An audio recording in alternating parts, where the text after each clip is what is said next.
to a Moviescramble podcast interview special. Today I'm speaking with Ingvar Sigurdsson for his film A White White Day, which played at the 2020 Glasgow Film Festival. Apologies for some of the background noise. It was a particularly busy hotel area that I had a chat with him, but the conversation is in-depth and quite fascinating, and I do hope you enjoy it. Thank you. Afi, nenni að segja mér sögu? Viltu heyra fallega sögu? Eða ljóta? Veistu hver þú ert? Hver ég er? Ég er maður. Nánar. Faðir. Afi. Löggan.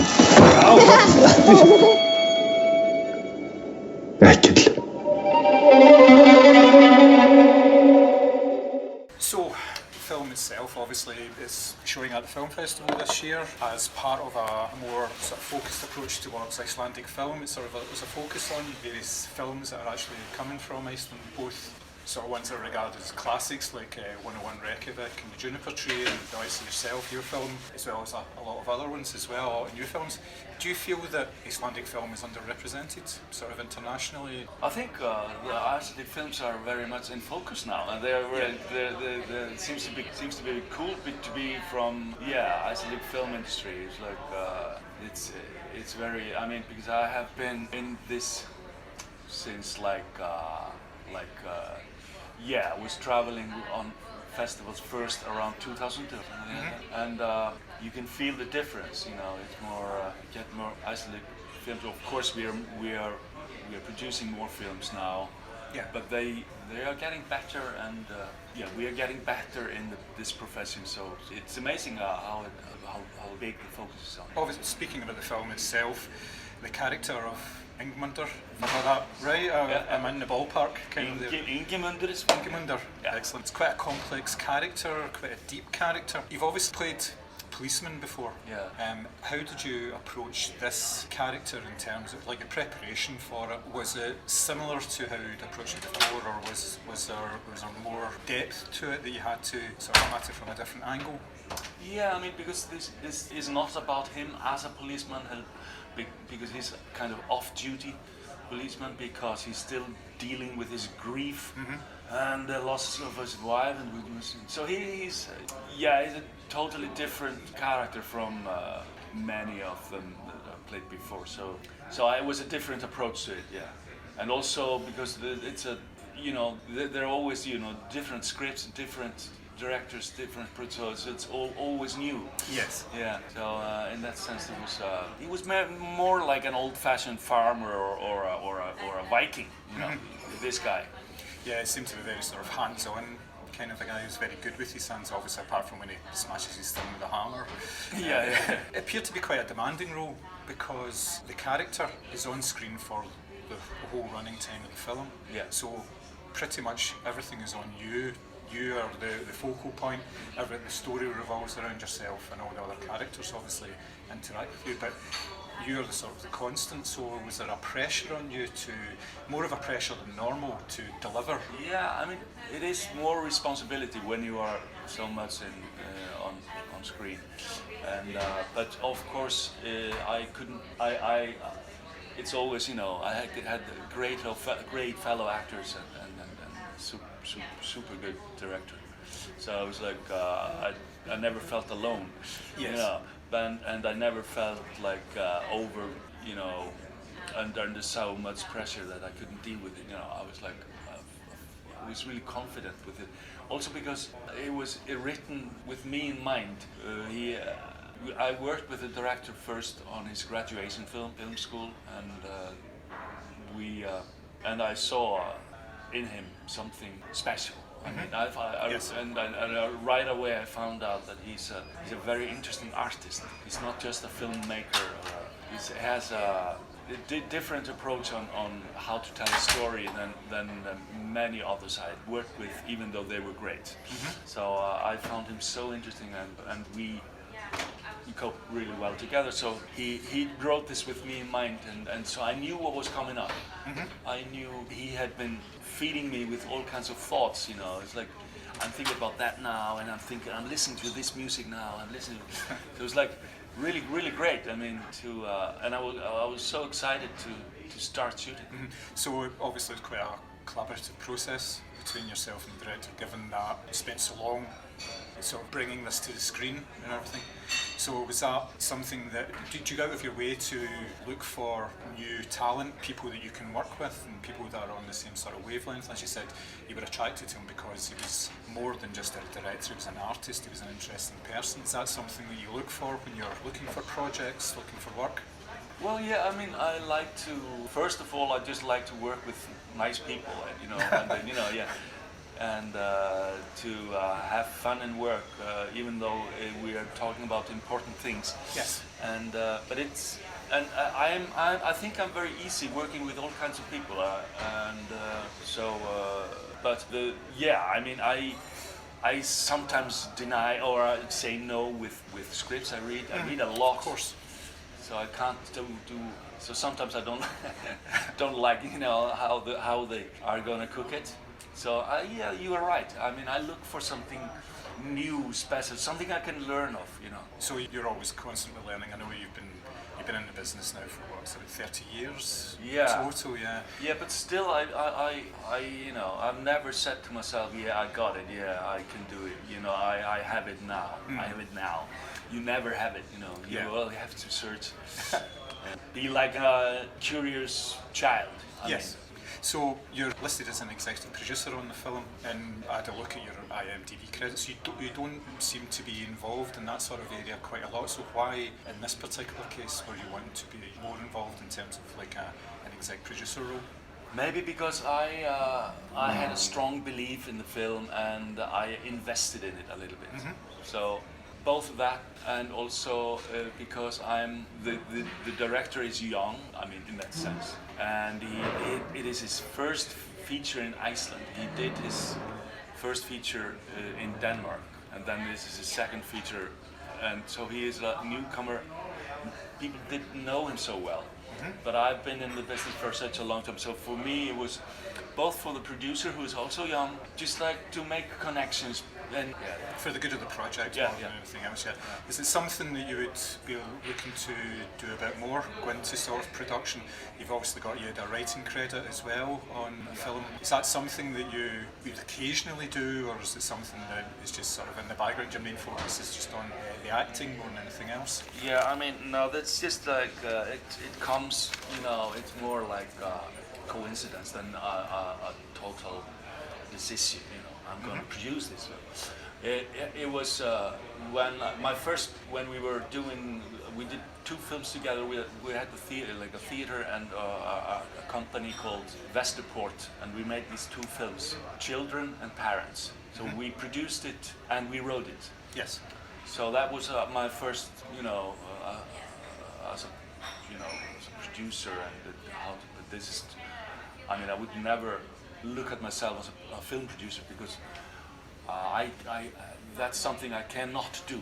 Only thing I can do while producing a film is either invest in it in somehow Yes. or help out to make connections.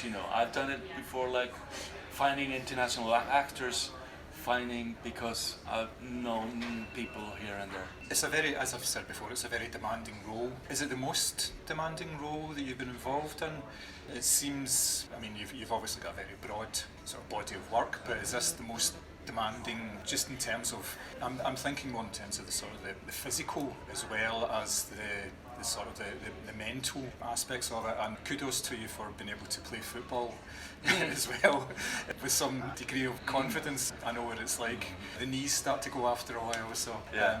Has this been your sort of most demanding role to date? It's so difficult to say, but I don't think I could take this. I mean, it is a huge responsibility because it's a huge role. So in that sense, you have to be really focused because it's not shot chronically, Yes. So you have to be focused. How to glue the things, the world together.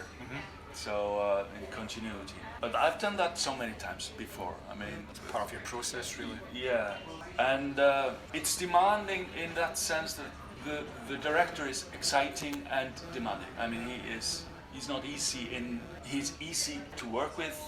He's an easy guy. He's a good guy, but he puts a lot of pressure on himself. Yes. And when you are working with that kind of guy, you have to put the pressure on yourself. Obviously, yeah.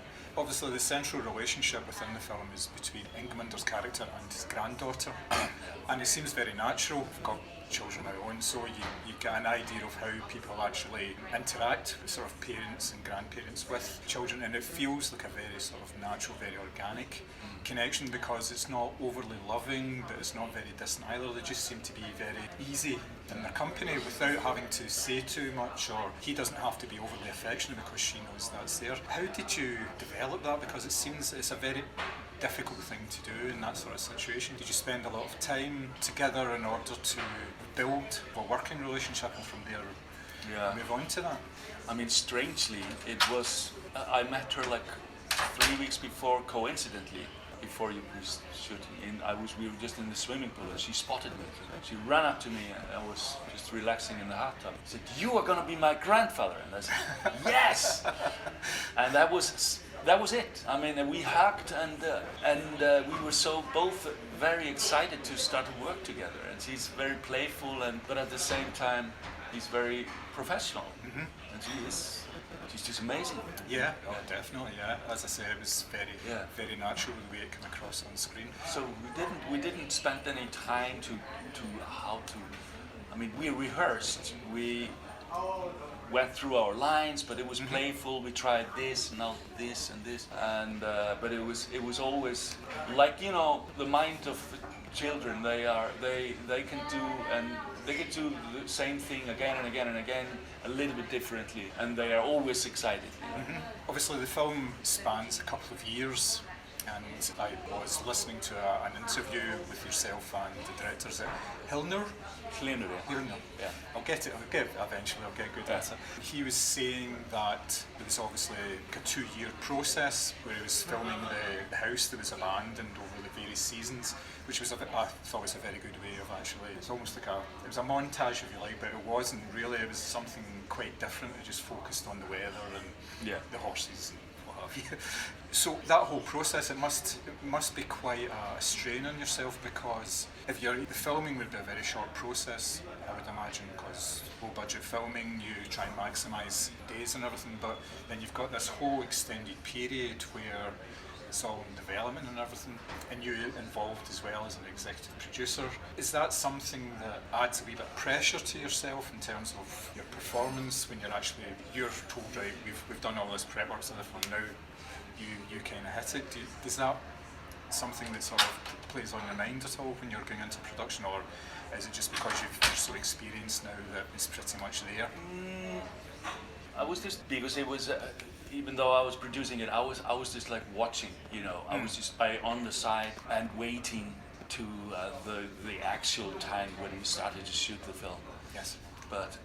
And I was just excited, and I was not like never sure it was, I was hoping, and I was really believing it's going to be something special, and because I believe I believe in the director, and I believe in his decisions. Yes. And I really respect that. So I was just excited and believing that we were about to make something, you know, I'm hoping for a masterpiece, you know, something. Yeah, of course. But it is something special. Yeah. That has actually come out at the end of it. Yeah. I was sitting watching it, I was thinking, it's quite a unique film, the way that it approaches grief and everything like that. It was an interesting take on it. The main character is very buttoned down, it's very contained. Yeah. He doesn't open up to anybody, and I thought that was particularly well done, because there's obviously the opportunity for the character to expand a little in certain scenes without giving too much away or anything. I thought that was a particularly sort of brave performance, because you played it quite minimally. Yeah. You didn't open up. I thought it was particularly good. I think because the guy, the Ingvar, is kind of, he's not giving anything. He's in that sense very simple and old-fashioned.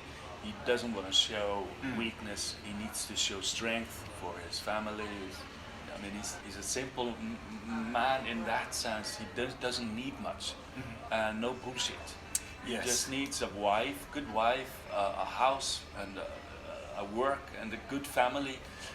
But then something happens that it was not in the picture. He can't handle. He cannot deal with his grief. Yes. Was not in the picture. And then I think instead of going to the psychologist, which he hates, I think he finds it pretentious or something, he believes that he will be cured by building a house or something. Yes. Yeah. Obviously, the film premiered at Cannes last year, and you got the Rising Star award. How does that feel, being an actor for so long and then being recognised as a rising star? Yeah. Obviously, it's not an age thing. I wasn't getting it that. No, but I got it. That I was so surprised of him. I mean, that was not a prize from me. I thought I was like, what? I was hoping the film would get the prize. But I think it was the jury. I think they were under some pressure that they had to give the French movie. That was what I thought. And also the French movie, I think, had been sold to so many countries. Was so popular and so good. So they had to give. They had just 3 prizes to give. The best film, best rising star, and. Or the rising star, or a script, and the script. So, and when the head of the jury said, well, we had to give, we had to pick something. The film was so powerful. So, and I said, but I'm an old bastard. I've been doing this, and recognized in Europe for so many things. And he said, well, I don't know. You might be old for Iceland, but not for the whole, the big world. You've obviously had, as I've mentioned earlier, a career spanning 30 years. You've been in Icelandic productions, film and television, and internationally as well. You've been in various films. Apart from the obvious differences of scale, what are the differences in the approach between the international and the national Icelandic productions that you find? Yeah, I mean, this is strangely similar. I mean, to make a film is, there is kind of an international language, which everybody uses in the film business. So that's kind of homey. I mean, always. I mean, it could be working in a film and in a big budget film in a studio. You are welcomed usually. Yes. Very much, even though it's huge, you are embraced by good people, and I usually feel like that and I feel like that, of course, at home. I mean, it's such a small community. Everybody knows everybody.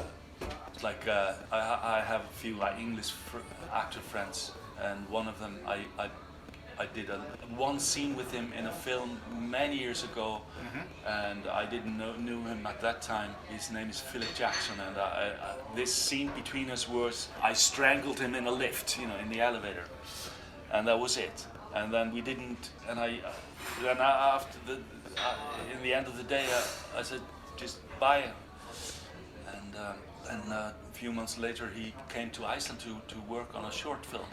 He said, I worked with an Icelandic actor here just like 2 months ago. His name is Ingvar.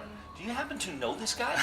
And everybody had my phone number, so that was easy to. So since then we have been really good friends. Nice.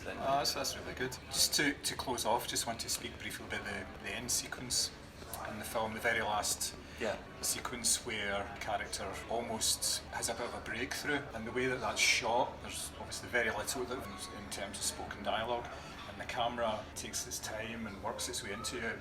It felt maybe about a minute and a half, 2 minutes, that it was just slowly coming in yourself, and all the emotion was starting to show in your face, but again, in quite a reserved way. That appeared to be an incredibly difficult thing to do. In order to maintain that, obviously emotion and everything is part of your toolbox, part of what you can do, but in order to maintain that for such a long period of time, that sort of intensity, and how do you even start with that? It's difficult. When I saw it first in the script, and it was written like that, camera goes slowly in his face, and and his face is gonna fill out the screen, and I was like, oh my god, how am I gonna do that?